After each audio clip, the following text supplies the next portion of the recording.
I'm Ken Harbaugh with the Midas Touch Network. For decades, too many of us have neglected and overlooked the concerted efforts by extremist forces in our country to target, recruit, and radicalize young white men. And not just online, not just in fringe groups, but in churches, in pews, under crosses. The MAGA movement and Christian nationalism have built an unholy alliance that has turned faith into a weapon. Angela Denker is a pastor and a journalist, and she's been inside these churches. She's seen how fear and lies are preached as gospel. This isn't just a crisis of faith, it's a threat to democracy. So if you care about the soul of this country, you need to hear what she has to say. Let's get into it. Welcome to the Ken Harbaugh Show. My guest today is Angela Denker, a journalist, author, and an evangelical pastor. Her latest book, Disciples of White Jesus, takes a hard look at how white Christian nationalism is radicalizing a generation of young men. Angela, it's great to have you back. Yeah, thanks for having me back. The assertion you tee off with is a gut punch, and it's at the top of the Amazon blurb. It says, white boys and men are dangerous. White boys and men are struggling. Let's start right there. Can you help unpack that? Yeah, and I always tell everyone, we've got to have the hard-hitting stuff for the blurb, but let's nuance it a bit, of course.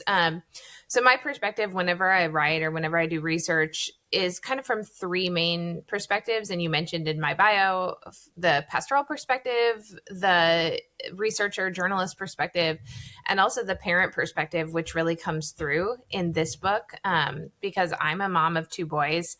And so sometimes when I read that blurb, I think, oh, I don't want to think about my sons as dangerous. And I don't want to think about them as struggling. But at the same time, I hear so many stories from fellow parents, from teachers, from faith leaders, from coaches about that there is something happening specifically to white men and boys right now. And I think part of the reason that I wanted to write the book is that we've got a vacuum where people are not really talking about the central issues of what's happening here. We've got sort of a right-wing perspective that, white men and boys have been victimized. And we have sort of a left-wing perspective of they've been demonized. I don't really want to do either of those two things in this book, but I do want to address all of the stories and people that we know about what is happening. And the two statistics that really back up those two statements, one of them is that white men and boys are more likely than any other demographic group to be mass shooters. And the second one is white men are more likely than any other demographic group to die by suicide. So I really wanted to get at this. This is an external problem, but also an internal one. How significant is the online world in driving this phenomenon? Can you talk about some of the rabbit holes that, frankly, people of my generation are almost completely blind to? It is an entire world that we never see. Yeah, until we see it on our kids' YouTubes, right?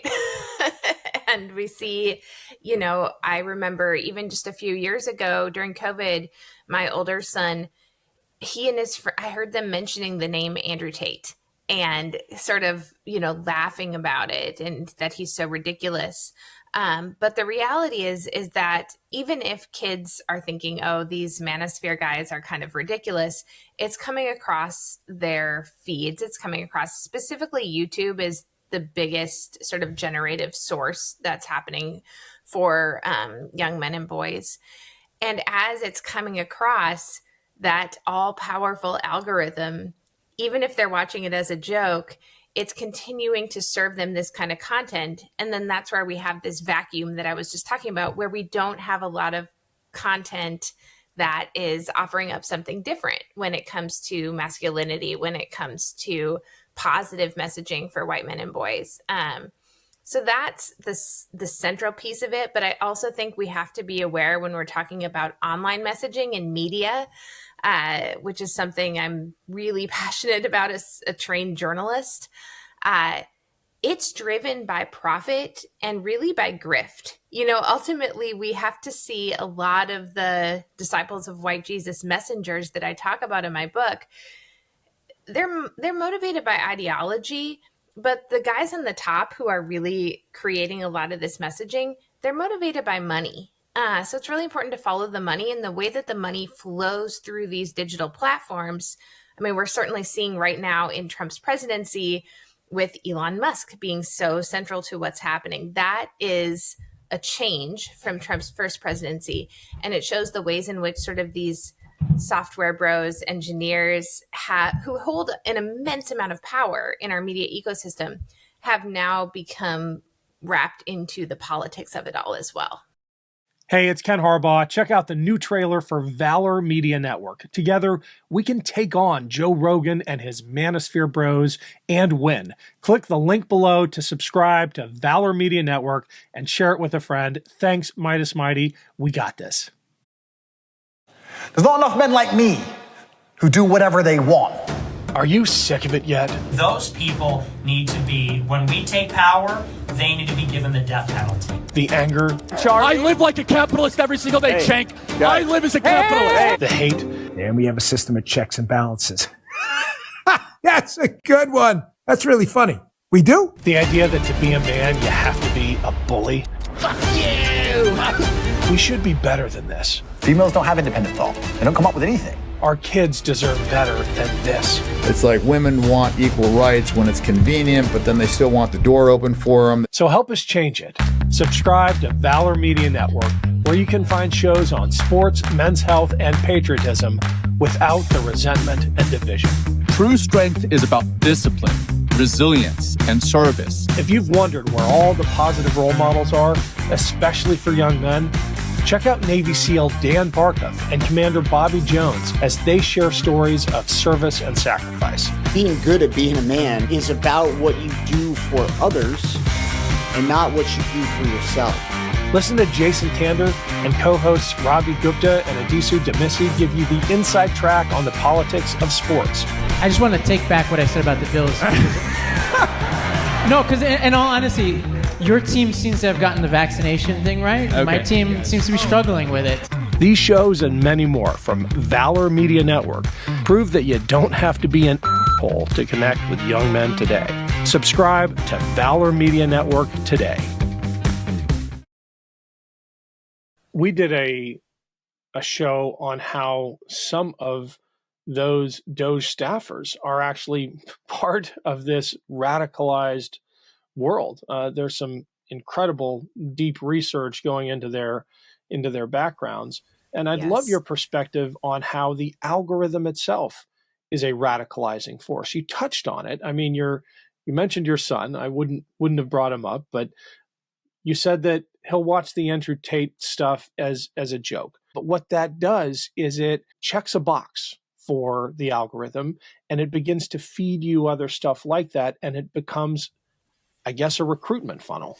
Exactly. And that is a story I did hear again and again when I was talking to young men and boys. And what I found was, and when I was speaking as well to parents and to teachers and faith leaders, what I found is that, for boys who are kind of at a good place in their identity, maybe they're passionate about academics or music or sports, and they have a close, tight-knit family, and they're feeling good about their relationships and friendships, they can kind of filter out a lot of that stuff. And even if it's coming up across their screen, it's being weighed out by their real-time life relationships. What the problem comes in, and I heard this again and again and again, we used to talk about this with video games with boys, and you see it in like incel communities that are also a hotbed of this kind of thing. It's those boys that are kind of disconnected, that they have sort of an identity vacuum. Maybe they go through a breakup, maybe their parents get divorced, all sorts of things that happen sometimes in the course of life, but for whatever reason, they don't have those strong relationships. I mean, as a pastor, I look to the breakdown of the local church as a place where some teenagers and young people used to find support and community. And so those videos that they used to watch as a joke with their friends, now they're seeing them alone in their room when they're sad. and somebody's telling them, well, in order to be strong, in order to get girls, in order to make friends, be powerful, this is the kind of stuff you believe. Oh, and buy our supplements too. Make sure you buy those. And it's getting cross-posted with all of this. You know, we really can't separate this from the religious angle and from this idea of Jesus as a militant, violent man. You know, even for boys who weren't brought up in the church, who wouldn't consider themselves religious, it's a part of the messaging that we really can't ignore, which my antenna goes up as a pastor too, for that kind of thing. I want to dive into that aspect of it. We've talked about it before, the idea of the vengeful Christ, right? The warrior Christ. If you want to nightmares, just Google warrior Jesus and you won't fall asleep for weeks. But I want to talk about the messaging that young boys are receiving, because it becomes a vicious cycle when they're told that to be masculine, you have to be a bully, you have to be dominant.